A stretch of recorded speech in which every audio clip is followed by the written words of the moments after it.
పెన్షన్దారులకు CM Chandrababu బహిరంగ లేఖ రాశారు. ప్రజల ఆశలు ఆకాంక్షలు నెరవేర్చడమే ప్రభుత్వ ప్రథమ కర్తవ్యమన్న సీఎం మీకు అండగా నిలుస్తూ సంక్షేమం చూసే ప్రజాప్రభుత్వం ఏర్పాటైందని స్పష్టం చేశారు. ఏ ఆశలు ఆంక్షలతో గెలిపించారో వాటిని నెరవేర్చడమే తక్షణ కర్తవ్యమని మేనిఫెస్టోలో చెప్పినట్లు పెన్షన్ను ఒకేసారి 1000 పెంచి ఇస్తున్నామన్నారు. ఎన్నికల సమయంలో మీ కష్టాలు చూసి చలించిపోయానని, అందుకే ఆర్థిక సమస్యలున్నా ప్రజా సంక్షేమం కోసం తొలి రోజు నుంచే నిర్ణయాలు తీసుకున్నామని తెలిపారు. ఎన్నికల్లో చెప్పినట్లుగా పెన్షనర్లకు ఇచ్చిన హామీని నిలబెట్టుకోవడం సంతోషంగా ఉందంటూ ముఖ్యమంత్రి చంద్రబాబు తన ఆనందాన్ని వారికి బహిరంగ లేఖ ద్వారా పంచుకున్నారు. జూలై 1న ఇళ్ల వద్దే పింఛనిచ్చే కార్యక్రమాన్ని అందించే కార్యక్రమాన్ని పండుగ వాతావరణంలో జరపాలని ఇప్పటికే నిర్ణయించిన సీఎం ఈ మేరకు తన భావాలను లేఖ ద్వారా పంచుకున్నారు. ప్రజల ఆశలు ఆకాంక్షలు నెరవేర్చడమే తమ ప్రభుత్వ ప్రథమ కర్తవ్యమని చంద్రబాబు తేల్చి చెప్పారు. ఏ ఆశలు ఆకాంక్షలతో అయితే ప్రజలు ఓట్లు వేసి గెలిపించారో వాటిని నెరవేర్చడమే తమ ప్రభుత్వ తక్షణ ప్రథమ కర్తవ్యమని ముఖ్యమంత్రి చంద్రబాబు పింఛన్దారులకు బహిరంగ లేఖ రాశారు. అందరి మద్దతుతో ప్రజలకు అండగా నిలుస్తూ సంక్షేమం చూసే ప్రజా ప్రభుత్వం ఏర్పాటైందని స్పష్టం చేశారు. మేనిఫెస్టోలో చెప్పినట్లు పింఛను ఒకేసారి 1000 పెంచి ఇకపై 4000 ఇస్తున్నామని చంద్రబాబు తెలియజేశారు. మాజీ సీఎం వైఎస్ జగన్మోహన్ రెడ్డికి హిమాలయాలకు వెళ్లిపోవాలనిపించిందట. కొద్ది రోజుల క్రితం వైఎస్ఆర్సీపీ నేతలతో జరిగిన సమావేశంలో జగన్ చేసిన ఈ కామెంట్స్ ఆలస్యంగా వెలుగులోకి వచ్చాయి. దీంతో ప్రస్తుతం జగన్ వ్యాఖ్యలపై సామాజిక మాధ్యమాల్లో తీవ్రంగా చర్చ జరుగుతుంది. ఎన్నికల ఫలితాల తర్వాత గత వారం వైఎస్ఆర్సీపీ నేతలతో మాజీ సీఎం జగన్మోహన్ రెడ్డి సమావేశం అయిన విషయం తెలిసిందే. ఈ సమావేశంలో చేసిన వ్యాఖ్యలు తాజాగా వెలుగు చూశాయి. తాను అన్ని వదిలేసి హిమాలయాలకు వెళ్లిపోవాలనిపించిందని అన్నారు. ఫలితాలను చూసినప్పుడు తన మానసిక పరిస్థితి గురించి నేతలకు తెలిపే క్రమంలో జగన్మోహన్ రెడ్డి ఈ మాటలు అన్నట్లు తెలిసింది. నిజంగానే హిమాలయాలకు వెళ్లిపోదామని అనిపించింది. ఆ షాక్ నుంచి బయటకు రావడానికి 2-3 రోజుల పైనే పట్టింది. కానీ ఎన్నికల సీట్లు రాకపోయినా 40% ఓట్లు మన పార్టీకి వచ్చాయి. అంటే అంత పెద్ద సంఖ్యలో ప్రజలు మన పట్ల నమ్మకాన్ని పెట్టుకున్నారు.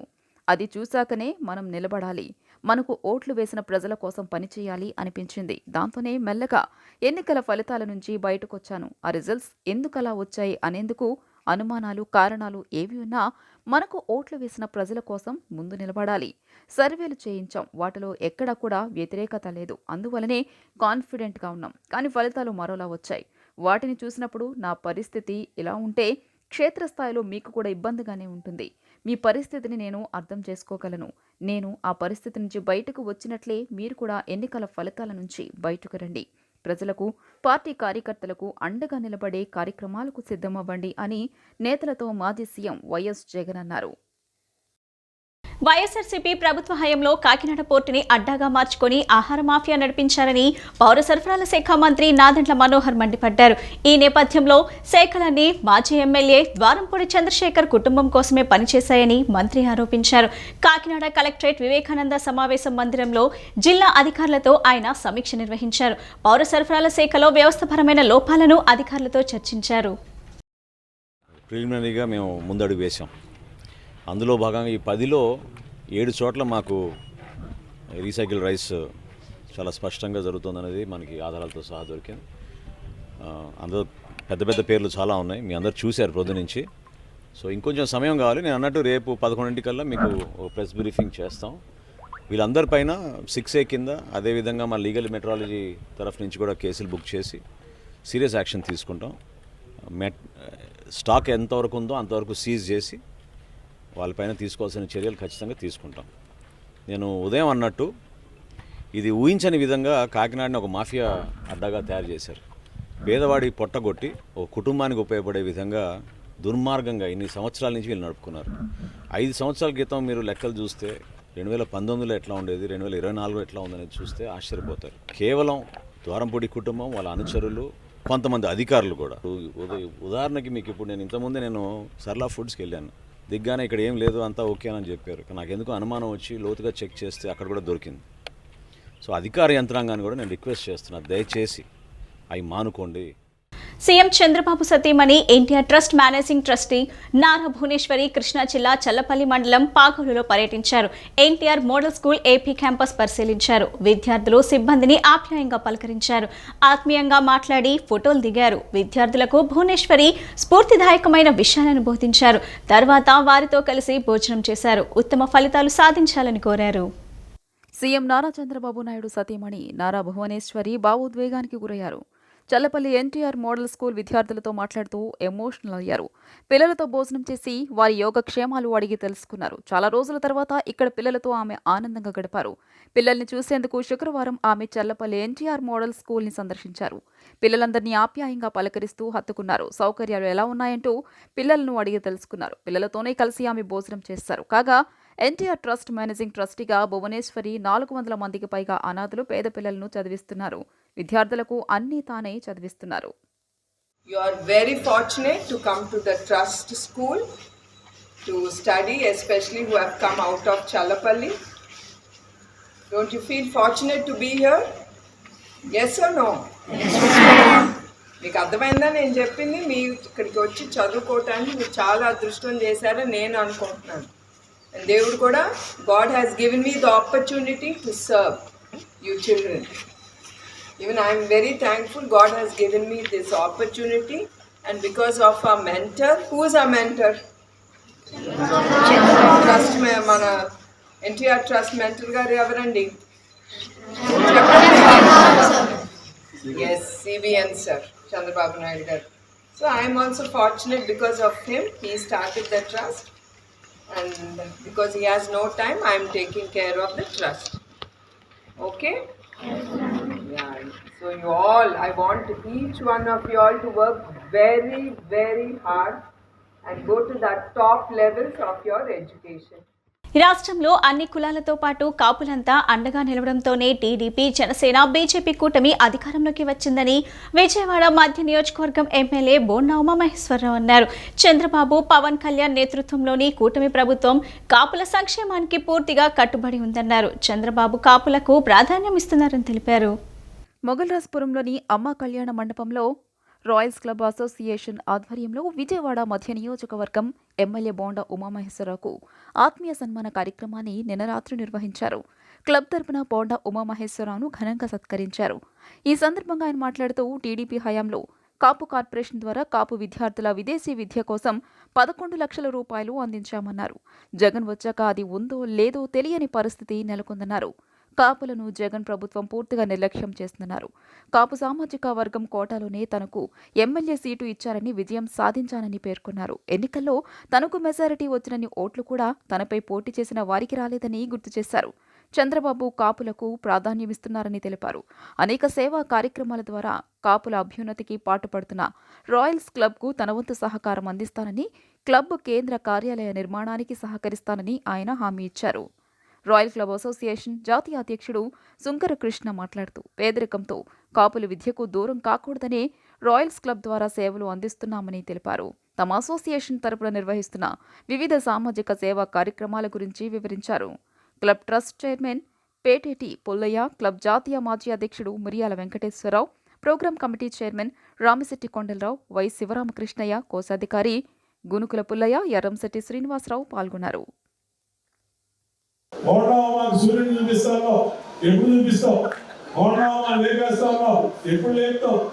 బోండావా అదన్నా ఇదన్నా ఆ వీడియోలని ఆడితే చూపించి మరి ఎన్ని ఎప్పుడు చేస్తావు చెప్పు, నువ్వు ఇక్కడే కూర్చున్నా చెప్పా ఉంటే వాడు ఎక్కడ దొరకట్లా, వాడు బ్యాచ్ కూడా ఎక్కడ దొరుకుతుంది.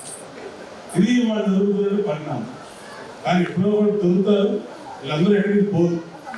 కానీ ఈ నియోజకవర్గంలో జిల్లా హైయెస్ట్ మెజారిటీలో నేను గెలిచిన దాంట్లో మన వాళ్ళ భాగస్వామ్యం చాలా ఉంది.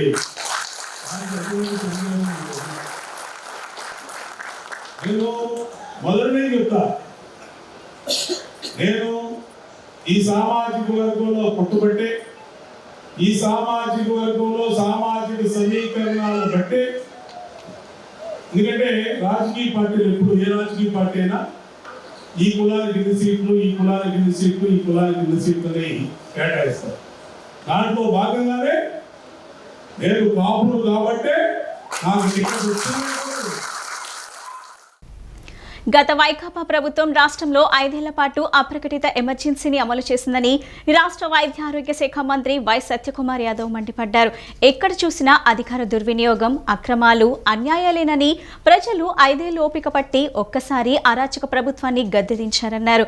ఎమర్జెన్సీ చీకటి రోజులకు కారణమైన కాంగ్రెస్ కు రాజ్యాంగం గురించి మాట్లాడే హక్కు లేదన్నారు.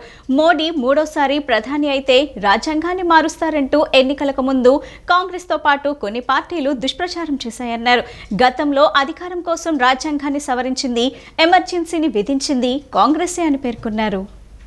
విజయవాడ నగరంలోని సిద్ధార్థ ఆడిటోరియంలో 1975 జూన్ 25 ఎమర్జెన్సీ కాలం నాటి యథార్థ సంఘటనలు అనే అంశంపై నిన్న సదస్సు నిర్వహించారు. ఎన్టీఆర్ జిల్లా అధ్యక్షులు అడ్డూరి శ్రీరామ్, జిల్లా ఆర్ఎస్ఎస్ విభాగ సంచాలకుడు కోనేరు దుర్గాప్రసాద్, భాజపా ఉమ్మడి కృష్ణ, గుంటూరు జిల్లాల క్లస్టర్ ఇన్ఛార్జ్ కిలారు దిలీష్, సత్యమూర్తి ఆధ్వర్యంలో అవగాహన సదస్సు నిర్వహించారు. సదస్సుకి రాష్ట్ర వైద్య ఆరోగ్య శాఖ మంత్రి వై సత్యకుమార్ యాదవ్ ముఖ్య అతిథిగా విచ్చేశారు. ఈ సందర్భంగా ఆయన మాట్లాడుతూ 1975 జూన్ 25న అప్పటి ప్రధానమంత్రి ఇందిరాగాంధీ ఎమర్జెన్సీని విధించి రాజ్యాంగాన్ని అపహాస్యం చేశారన్నారు. నియంతృత్వాన్ని అమలు చేసి ప్రజల స్వేచ్ఛను అణగదొక్కారని, మీడియాపై ఆంక్షలు విధించారన్నారు. లక్షల మందిని జైల్లో పెట్టించారని, దేశమంతా కారాగారంలా మారిపోయిందని ఆయన అన్నారు.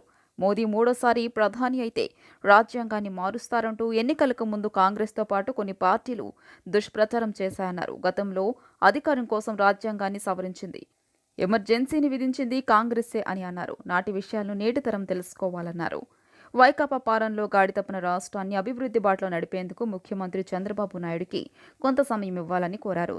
అధికారం చేతిలో ఉంటే అణిచివేయడం ఎంతకాలం ఒక క్షణం పట్టదని చెప్పి పాఠం నేర్పిన కాంగ్రెస్ పార్టీ వారు ప్రజల రక్తం సాక్షిగా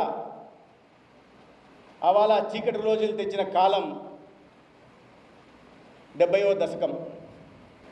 ఎమర్జెన్సీ గురించి మనం మాట్లాడుతున్నాం. ఏంటి ఇప్పుడు ఎమర్జెన్సీ గురించి మాట్లాడుకోవాల్సిన అవసరం ఏంటి? ఎప్పుడో 49 సంవత్సరాల క్రితం జరిగింది కదా, ఇప్పుడు ఎందుకు మాట్లాడుకోవాలి? మనం స్వాతంత్రం గురించి, బ్రిటిష్ చేతుల నుంచి మన దేశానికి స్వేచ్ఛా వాయువులు అందించిన తరుణం గురించి, జాతి నాయకుల గురించి, స్వాతంత్ర సమరయోధుల గురించి మాట్లాడుకుంటూ ఉంటాం.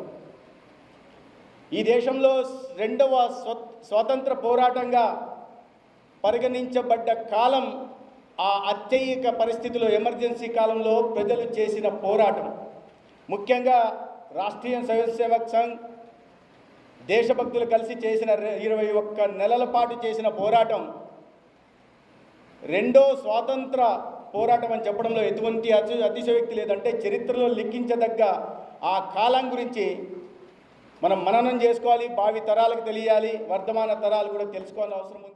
సార్వత్రిక ఎన్నికల ప్రక్రియ ముగిసి నూతన ప్రభుత్వం ఏర్పాటైన తర్వాత కూడా విశాఖ ఉక్కు ఫ్యాక్టరీపై ఉక్కుపాదం మోపటం దుర్మార్గమని సిపిఐ రాష్ట్ర కార్యదర్శి రామకృష్ణ అన్నారు. విశాఖలో ఉన్న స్టీల్ ప్లాంట్ తీసేసి అక్కడ సెక్రటేరియట్ భవనాలు నిర్మిస్తే బాగుంటుందని గత ముఖ్యమంత్రి జగన్మోహన్ రెడ్డి వ్యాఖ్యానించారన్నారు.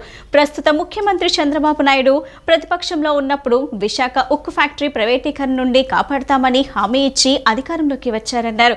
32 మంది ప్రాణత్యాగాలతో ఆంధ్రుల హక్కుగా బాసిల్లుతున్న విశాఖ ఉక్కు ఫ్యాక్టరీ అమ్మకాన్ని వ్యతిరేకిస్తూ ప్రధాని నరేంద్ర మోడీతో ముఖ్యమంత్రి చంద్రబాబు నాయుడు కలిసి మాట్లాడాల్సిన అవసరం ఎంతో ఉంది. బీజేపీ రాష్ట్ర అధ్యక్షురాలు పురంధేశ్వరి కేంద్ర స్టీల్ మంత్రిని కలిశామని చెబుతున్నారని, కానీ విశాఖపట్నం ప్రైవేటీకరణ అంశం విషయమై ప్రధాని నరేంద్ర మోడీని కలిసి ఒత్తిడి చేయలే గాని కేంద్ర ఉక్కు శాఖ మంత్రిని కలిసి కాదని స్పష్టం చేశారు.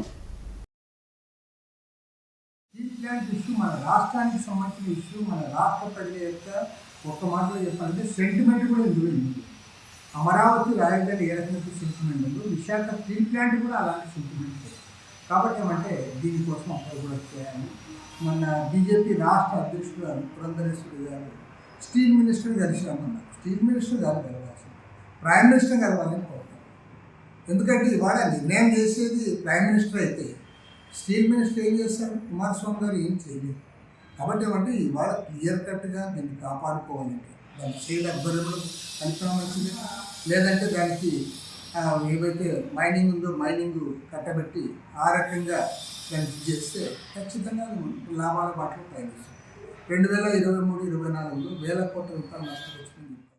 అభివృద్ధి సంక్షేమ కార్యక్రమాల అమల్లో జవాబుదారీగా వ్యవహరించాలని కృష్ణా జిల్లా కలెక్టర్ డీకే బాలాజీ జిల్లా అధికారులకు సూచించారు. జూలై నెలలో వన మహోత్సవం నిర్వహించి కరకట్టల వెంబడి పెద్ద ఎత్తున మొక్కలు నాటి ప్రతి మొక్క పెరిగి పెద్దయ్యేలా సంరక్షించే ఏర్పాట్లు కూడా చేయాలని కలెక్టర్ డ్వామా పంచాయతీరాజ్ అధికారులను ఆదేశించారు. ప్రభుత్వం నిర్దేశించిన చట్టాలను ఖచ్చితంగా అమలు చేయాలన్నారు. అవనిగడ్డ తహసీల్దార్ కార్యాలయ సమావేశ మందిరంలో నిర్వహించిన నియోజకవర్గ స్థాయి సమీక్ష సమావేశంలో కృష్ణా జిల్లా కలెక్టర్ వివిధ శాఖల ఆధ్వర్యంలో జరుగుతున్న అభివృద్ధి సంక్షేమ కార్యక్రమాలపై నిన్న సమీక్ష నిర్వహించారు. ఈ సందర్భంగా ఎమ్మెల్యే మండలి బుద్ధప్రసాద్ మాట్లాడుతూ తీర ప్రాంత మండలాలైన కోడూరు, నాగాయలంక ప్రాంతాల్లో నీరు అందించి అక్కడి రైతులు పంట పండించుకునేలా వెసులుబాటు కల్పించాలని సూచించగా కలెక్టర్ స్పందించి అందుకు ఎదురయ్యే అవరోధాలను తొలగించి ఆ ప్రాంతాలకు సక్రమంగా నీరు అందించేలా చూడాలని ఇరిగేషన్ అధికారులను ఆదేశించారు. నాగాయలంక మండల పరిధిలోని ఎదురుమొండి దీవుల్లో ప్రధాన సమస్యగా ఉన్న నాచుగుంట ఎదురుమొండి రహదారి సమస్యను కలెక్టర్ దృష్టికి తీసుకెళ్లగా త్వరలోనే అటవీ శాఖ అధికారులతో ప్రత్యేకంగా సమావేశం నిర్వహించి అటవీ శాఖ అనుమతుల విషయంలో జరుగుతున్న ఇబ్బందులు తొలగిస్తామని తెలిపారు. కాంట్రాక్టర్లపై ఒత్తిడి తీసుకొచ్చి రహదారి పనులను వెంటనే పూర్తి చేయించాలని కలెక్టర్ ఆదేశించారు. జూలై నెలలో వన మహోత్సవం నిర్వహించి కరకట్టల వెంబడి పెద్ద ఎత్తున మొక్కలు నాటి ప్రతి మొక్క పెరిగి పెద్దయ్యేలా సంరక్షించే ఏర్పాట్లు కూడా చేయాలని కలెక్టర్ డ్వామా పంచాయతీరాజ్ అధికారులను ఆదేశించారు. ప్రభుత్వం నిర్దేశించిన చట్టాలను ఖచ్చితంగా అమలు చేయాలని బుద్ధప్రసాద్ అధికారులకు సూచించారు. JC Geethanjali Sharma, DRO Chandrasekhararao, RDO Sridevi, Ganesh, Tehara Sultana, DM and HY Geethabai వివిధ శాఖల అధికారులు పాల్గొన్నారు. నేనైతే ఎవ్రీ ఫోర్ట్నైట్ ఖచ్చితంగా రివ్యూ చేస్తాను. అది డిస్ట్రిక్ట్ ఆఫీసర్స్ మీ స్థాయిలో మీరు రివ్యూ చేయకుండా కలెక్టర్ గారు మా హార్టికల్చర్ ఆఫీసర్స్ తో మాట్లాడతారు, ఏఈతో మాట్లాడతారు, తహసీల్దార్స్ తో మాట్లాడతారు. మాకేం పని లేదు అనుకుంటే మాత్రం అవ్వదు. నేను మీటింగ్ పెట్టినప్పుడు I hold district officers only accountable. ఆ క్లారిటీ మనకు రాకపోతే చాలా ఇబ్బంది పడతాము. Here everyone is a district officer at the head of that district department at the district level. You are my extended arm. నేను చాలా క్లారిటీగా చెప్తున్నానండి. దీంట్లో ఏదైనా లోటు ఇదైతే మాత్రం డిస్ట్రిక్ట్ రివ్యూలో మామూలుగా ఉండదు. ఒంటరి మహిళను టార్గెట్ చేసి మెడలో నుంచి చైన్ స్నాచింగ్ కు పాల్పడిన నిందితుడిని మంగళగిరి పోలీసులు అదుపులోకి తీసుకున్నారు. మంగళగిరి పట్టణ పోలీస్ స్టేషన్ పరిధిలో ఒక chain snatching, Guntur police station పరిధిలో ఒక స్నాచింగ్ పాల్పడినట్లు గుర్తించినట్టు గుంటూరు జిల్లా క్రైమ్స్ అడిషనల్ ఎస్పీ శ్రీనివాసరావు పేర్కొన్నారు. ఈ మేరకు నిందితుడు పై కేసు నమోదు చేసి అతని వద్ద నుండి సుమారుగా 52 గ్రాముల బంగారు ఆభరణాలను స్వాధీనం చేసుకుని నిందితుడిని రిమాండ్కు తరలించినట్టు పేర్కొన్నారు. ఒంటరి మహిళను టార్గెట్ చేసి మెడల నుంచి చైన్ స్నాచింగ్కు పాల్పడిన వ్యక్తికి అడ్డుకట్ట వేశారు గుంటూరు జిల్లా పోలీసులు. నిందితుడిని అదుపులోకి తీసుకుని అతని వద్ద నుండి బంగారు ఆభరణాలను స్వాధీనం చేసుకున్నారు. ఈ మేరకు మంగళగిరి పట్టణ పోలీస్ స్టేషన్లో నిర్వహించిన మీడియా సమావేశంలో గుంటూరు జిల్లా క్రైమ్స్ అడిషనల్ ఎస్పీ శ్రీనివాసరావు వివరాలను వెల్లడించారు. జిల్లా CCS DSP Shivajiraj, Mangalagiri north sub division DSP Ravikanth పర్యవేక్షణలో సిసిఎస్ సిఐ వెంకన్న చౌదరి, మంగళగిరి పట్టణ సిఐ వినోద్ కుమార్, ఎస్ఐ ఖాదర్ బాషా సిబ్బందితో కలిసి ప్రత్యేక బృందాలుగా ఏర్పడి చైన్ స్నాచింగ్ చేసి తప్పించుకుని తిరుగుతున్న వ్యక్తిని మంగళగిరి మండల పరిధిలోని ఎన్ఆర్ఐ సమీపంలో శుక్రవారం పోలీసులకి వచ్చిన పక్కా సమాచారం రావడంతో చాకచక్యంగా నిందితుడిని అదుపులోకి తీసుకున్నట్లు వెల్లడించారు. విజయవాడకి చెందిన విఘ్నేష్ ఒంటరిగా ఉన్న మహిళను టార్గెట్ చేసి చైన్ స్నాచింగ్లకు పాల్పడుతుంటాడని వెల్లడించారు. మంగళగిరి పట్టణ పోలీస్ స్టేషన్ పరిధిలో ఒక chain snatching, Guntur police station పరిధిలో ఒక స్నాచింగ్ పాల్పడినట్లు గుర్తించినట్టు పేర్కొన్నారు. ఈ మేరకు నిందితుడిపై కేసు నమోదు చేసి అతని వద్ద నుండి సుమారుగా 52 గ్రాముల బంగారు ఆభరణాలను స్వాధీనం చేసుకుని నిందితుడిని రిమాండ్కు తరలించినట్టు పేర్కొన్నారు. ఈ మీడియా సమావేశంలో మంగళగిరి రూరల్ ఎస్ఐ క్రాంతి కిరణ్, పట్టణ పోలీస్ స్టేషన్ క్రైమ్ సిబ్బంది భీమా శంకర్రావు, కిరణ్ నాయక్, గుంటూరు సిసిఎస్ అధికారులు, సిబ్బంది పాల్గొన్నారు. ఎన్నికల విధుల్లో పాల్గొన్న ఉద్యోగులకు ఏపీ ప్రభుత్వం గుడ్ న్యూస్ చెప్పింది. అకౌంట్లలో జీతంతో పాటు అదనంగా 1 నెల గౌరవ వేతనం కూడా పడనుంది. ఎన్నికల విధులు నిర్వహించిన డీఈఓలు, ఆర్ఓలు, ఏఆర్ఓ, ఎన్నికల సిబ్బందికి 1 నెల గ్రాస్ శాలరీకి తక్కువ కాకుండా అందుకు సమానంగా బోనస్ చెల్లించే అవకాశాలున్నాయి. ఎన్నికల విధుల్లో పాల్గొన్న ఉద్యోగులకు ఏపీ ప్రభుత్వం గుడ్ న్యూస్ చెప్పింది. 2024 సార్వత్రిక ఎన్నికల్లో పాల్గొన్న ఉద్యోగులు, సిబ్బందికి 1 నెల అదనపు వేతనం ఇవ్వాలని సర్కారు నిర్ణయించింది. ఈ మేరకు రాష్ట్ర సీఈఓ ముఖేష్ కుమార్ మీనా అధికారిక ఉత్తర్వులు జారీ చేశారు. ప్రభుత్వ నిర్ణయంపై ఉద్యోగులు హర్షం వ్యక్తం చేస్తున్నారు. ఇదిలా ఉంటే ఎన్నికల విధులు నిర్వర్తించిన వారికి చేసే వేతనాల చెల్లింపులు క్యాడర్ను బట్టి ఏపీ ఎన్నికల అధికారి నిర్ణయిస్తారు. ఎన్నికల విధులు నిర్వహించిన డీఈఓలు, ఆర్ఓలు, ఏఆర్ఓ ఎన్నికల సిబ్బందికి 1 నెల గ్రాస్ శాలరీకి తక్కువ కాకుండా అందుకు సమానంగా బోనస్ చెల్లించే అవకాశాలున్నాయి.